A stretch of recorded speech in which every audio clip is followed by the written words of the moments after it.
Assalamu alaikum, I'm Aisha and you're watching Samaa News. Here are today's headlines.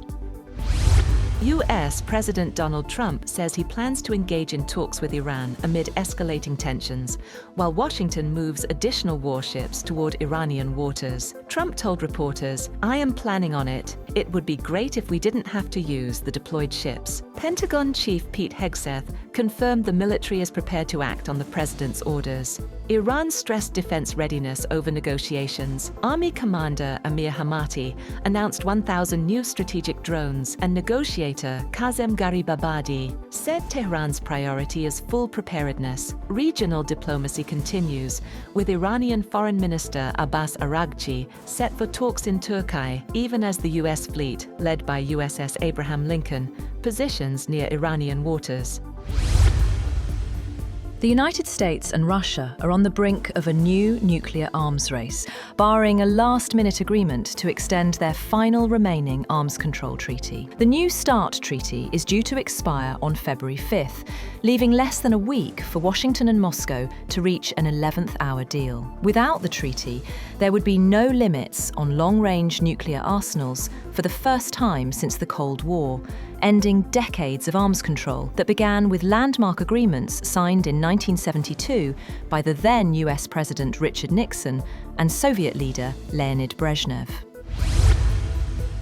US President Donald Trump cautions Britain against pursuing business deals with China as UK Prime Minister Keir Starmer met Chinese President Xi Jinping to reset relations. Trump told reporters, "Well, it's very dangerous for them to do that," without giving details, while Starmer held talks in Beijing, focusing on market access, lower tariffs, and investment agreements. Starmer, the first British PM to visit China since 2018, described meetings with Xi as very warm and noted progress on visa-free travel and reduced whiskey tariffs. He emphasized Britain would maintain strong ties with both the US and China.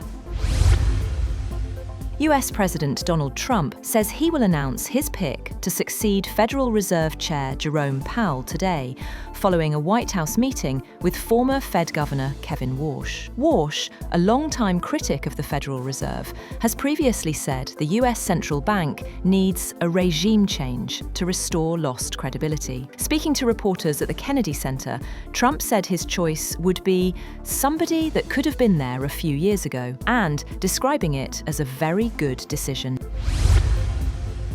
The World Health Organization, WHO, says the risk of Nipah virus spreading beyond India is low after Indian authorities confirmed 2 cases in West Bengal. WHO advised that no travel or trade restrictions are needed and praised India's containment measures. Both infected health workers are receiving treatment, while 196 contacts traced remain asymptomatic. Nipah virus, first identified in 1998 in Malaysia and Singapore, is zoonotic and can spread from animals like fruit bats and pigs, or via person-to-person contact. Symptoms range from fever and headache to severe encephalitis, with a fatality rate of 40 to 75%, though human-to-human transmission is limited.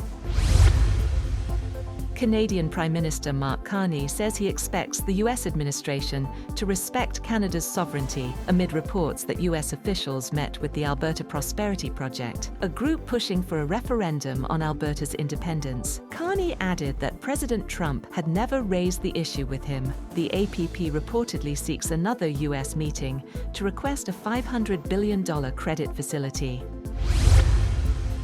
The European Union has formally designated Iran's Revolutionary Guards a terrorist organisation, citing their role in violently suppressing protests. The bloc also imposed new sanctions on Iranian officials and entities over human rights abuses, a move Tehran condemned as a serious mistake.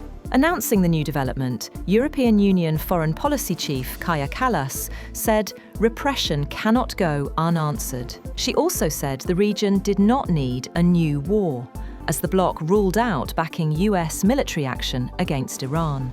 She argued that pressure and sanctions were the right response at the moment, instead of escalation. Iran's army has received a consignment of 1,000 drones.